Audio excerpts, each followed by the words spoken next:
Mas a primeira turma do MSTF começou a julgar a denúncia oferecida pela PGR contra mais uma ala, a Lalaô, que integra o tal do inquérito do suposto golpe.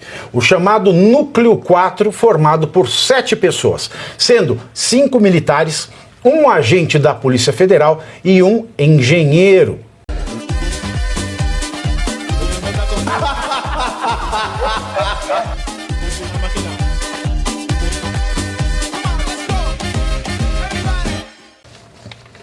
E hoje, aliás, a primeira turma do quê? Do Fofão?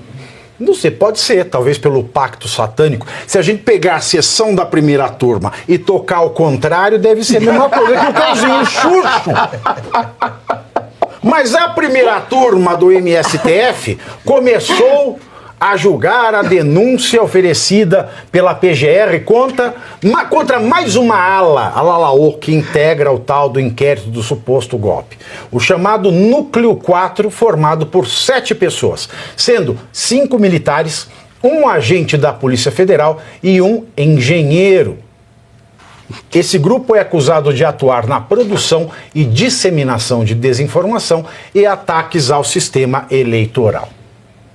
Alemão, você deixou no jeito o vídeo aí. Então segura esse vídeo aí, porque é o seguinte, você veja, o pessoal tá irritadinho, porque vão homenagear o Fux. Eu não sei por que vão homenagear o Fux, mas vão.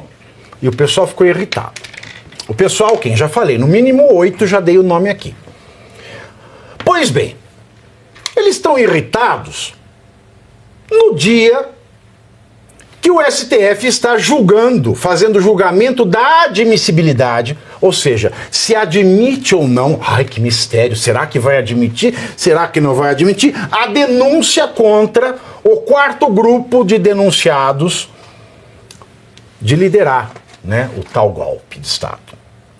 Ora, na semana passada, o Alexandre de Moraes, ele deu acesso, embora de forma editada, há documentos que estão na investigação e que não foram franqueados aos advogados de defesa dos denunciados. Mesmo que na primeira e na segunda sessão de julgamento, que não é julgamento, né? É tribunal de inquisição. Não tem julgamento, é um teatro muito porco e mal feito. Parece júri de novela da Globo. De tão porco que é. Negou-se as preliminares, em especial uma delas, de todos os denunciados, que é o cerceamento da defesa pelo não franqueamento ao acesso aos documentos que estão na investigação. Porque, Alexandre, não todos os documentos que estão nos autos foram disponibilizados para as defesas. Os documentos que estão nos autos da denúncia, não da investigação. Porque já falei aqui, pode ser que a denúncia tenha descartado documentos que invalidam documentos que foram usados na denúncia. É por isso que toda a jurisprudência e a lei brasileiras e todo o direito democrático, todo o direito penal moderno no mundo, garantem à defesa o acesso integral dos documentos, inclusive os não utilizados na denúncia, mas que estão na investigação. Porque se não tem sacanagem, não tem por que esconder. O Alexandre falou que não, o Fux falou que não teve esse cerceamento de defesa. É por isso que eu também não gosto muito do Fux, porque ele concordou com essa tese aí. Falou, não teve essa nulidade, tudo foi ofertado. Aí semana passada ofertaram lá. Então era mentira o que o Alexandre falou, o Zanin confirmou, o jurista a granel peso, o Flávio Dino confirmou, o Fux e o Bento Carmen Lúcia, os 5. Era mentira. Só isso levaria à anulação das denúncias aceitas, por quê? Porque os documentos têm que ser disponibilizados para as defesas antes da resposta prévia à denúncia. E hoje eles estão fazendo uma sessão de julgamento depois deles terem assumido que mentiram. Então o que a gente está assistindo aí é o escárnio. O que a gente está vendo hoje lá em Brasília, o julgamento da admissibilidade do Núcleo 4. É, como é que é? Farsa! É farsa! É farsa! Plinho, é farsa! É farsa! É tudo mentira! Aí você quer ver o beicinho do Alexandre de Moraes? É aí que eu queria subir na mesa hoje, mas não vou fazer por medo de amputar a perna dos meus colegas.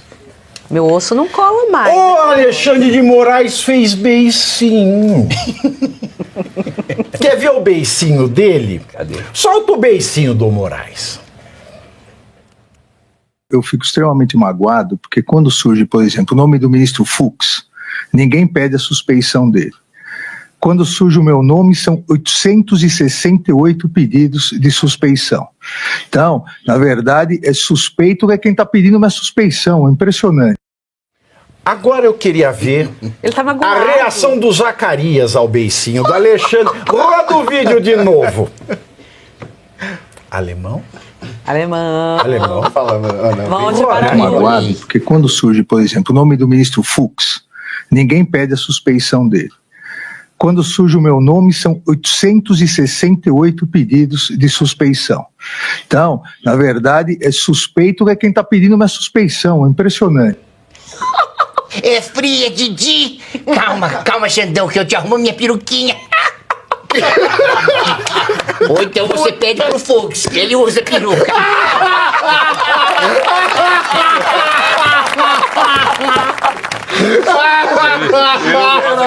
Era gordo, tem que voltar. Eu não gosto que fala que eu sou louca, mas tá aí um segredo. Mas é verdade, ele usa. Ele usa peruca. Bom, agora vamos à vaca fria. Põe o vídeo mais uma vez. Eu quero explicar para vocês por que é que o Alexandre de Moraes merece perder o diploma em direito dele. Por que que o Moraes, com essa fala, confirma aquilo que o professor dele disse, é um ignorante. Eu fico extremamente magoado, porque quando surge, por exemplo, o nome do ministro Fux, ninguém pede a suspeição dele. Quando surge o meu nome, são 868 pedidos de suspeição. Então, na verdade, suspeito é quem está pedindo uma suspeição, é impressionante. Onde termina a testa do Alexandre de Moraes? É uma pergunta que eu faço, porque o que lhe falta de cabelo também lhe falta de vergonha. Ele é um juiz. Não age como tal. Não demonstra saber o que deveria saber e confirma o que eu venho falando aqui o mês inteiro, o ano inteiro, aliás. Quer acabar com a fake news no Brasil? Tira do ar o STF. Porque isso é desinformação para a população. Você viu o biquinho? Ninguém pede suspeição do Fux. Pausa. O Fux foi à Rede Globo falar dos casos que ele está vindo a julgar? Não. O Alexandre de Moraes foi? Foi. O Fux foi na Rede Globo e na Rede Globo falou que ele era a provável vítima, que ele ia ser estuprado, assassinado, enforcado, arrastado pelos cabelos. Não. O Alexandre de Moraes foi e falou. O Fux foi na Rede Globo e falou que, ao lado dele, o presidente da República e o vice-presidente também seriam executados, né? Aconteceria algo muito ruim com ele. Não. Não foi. O Alexandre de Moraes foi. Então existe uma razão pela qual o Fux não seja alvo de pedido de suspeição. Escutem bem isso aí. Porque vocês vão abrir o Globo, vocês vão abrir a Folha, vão falar assim, Alexandre de Moraes, ele rebate os argumentos, rebate o escambau. É mais fácil você falar que o shampoo que ele usa é muito bom do que ele rebate argumento. Ele é um mentiroso, desinformador. Na qualidade de professor de direito e de jurista de internet, como diz o Flávio Dino, eu digo aqui, o que o Alexandre de Moraes faz é desinformação. Então vamos lá. Por que o Alexandre é alvo de pedido de suspeição e o Fux não? Porque o Fux não dá entrevista, não fala fora dos autos, não fala para a imprensa de caso que ele está julgando e vai julgar. O que é ilegal, aliás. O que é proibido para o juiz. Porque o Fux não fala que era a vítima, que ia morrer se o plano desse certo. Porque o Fux não mandou instaurar procedimento de ofício no inquérito que desembocou nestas denúncias. Porque o Código de Processo Penal, criminal, proíbe que o juiz tome iniciativa. O Alexandre de Moraes tomou todas. O Fux nenhuma. Portanto, senhores... Também não conduziu a delação premiada. Não conduziu delação premiada, em torno da qual gravita tudo. E conduziu errado. Porque a lei é muito clara ao dizer que o juiz só pode ouvir, a lei só pode ouvir o delator na audiência de homologação. Ou seja, quando eles firmam um acordo, eles vão falar, é isso, então bola para frente. Porque a lei é claríssima ao dizer que depois da homologação, só delegado e Ministério Público podem ouvir o delator. E o que a gente viu foi o Alexandre de Moraes fazendo uma audiência meses depois de idas e vindas na delação, ameaçando pai, mulher e filha do Cid. Não, mas não é que eu estava ameaçando, é que um dos termos do acordo de delação de colaboração premiada dele previa beneficiar pai, mulher e filha, o que a lei proíbe. Porque a lei só permite que a delação, a colaboração beneficie o próprio colaborador, até para evitar essa questão de, vou salvar minha família, porque isso vira instrumento de coação. Então o Fux,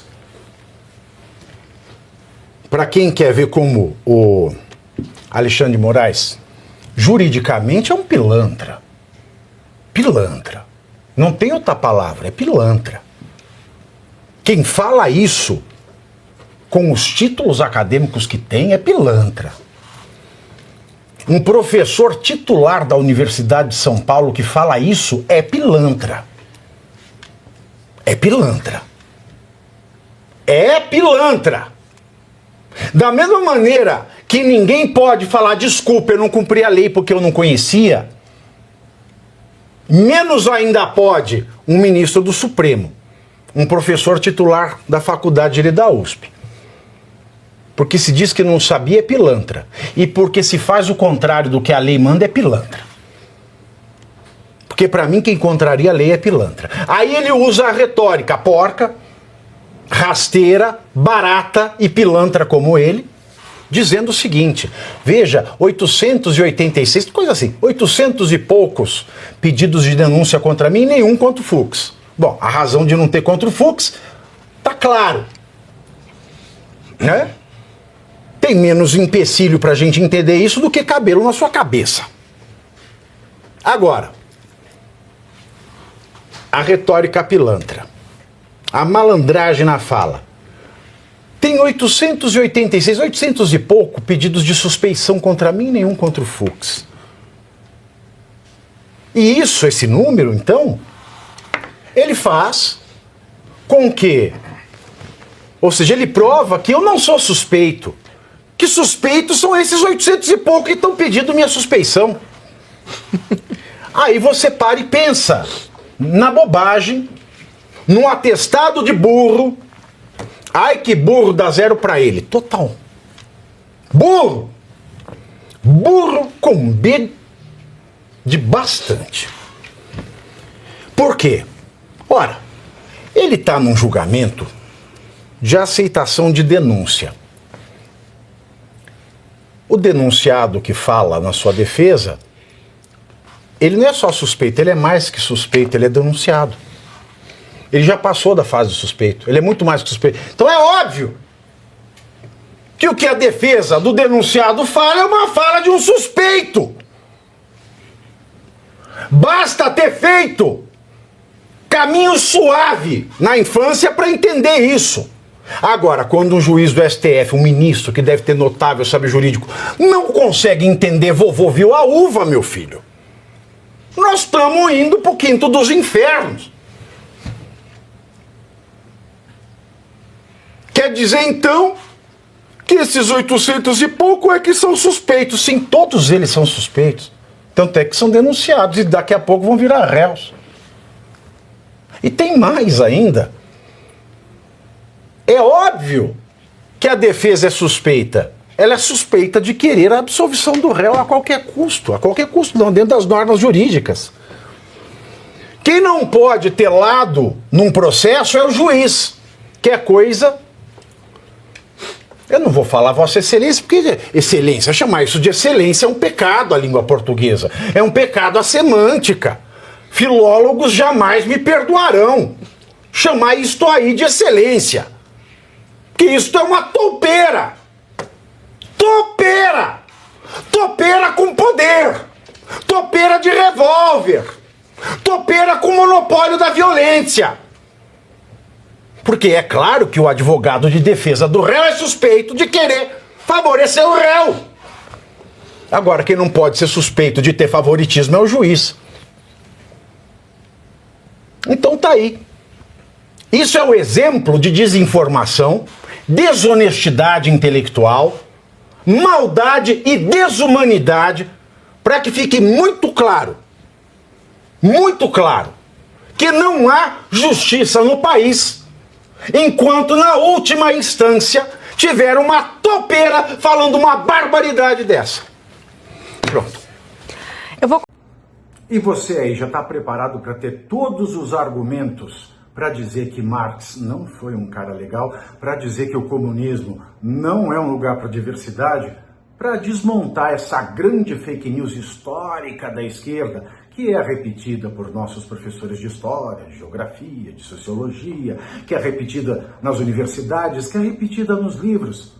Está preparado para dizer por que Marx não era um cara legal e por que todo marxista raiz também não é, e porque o comunismo é terrível.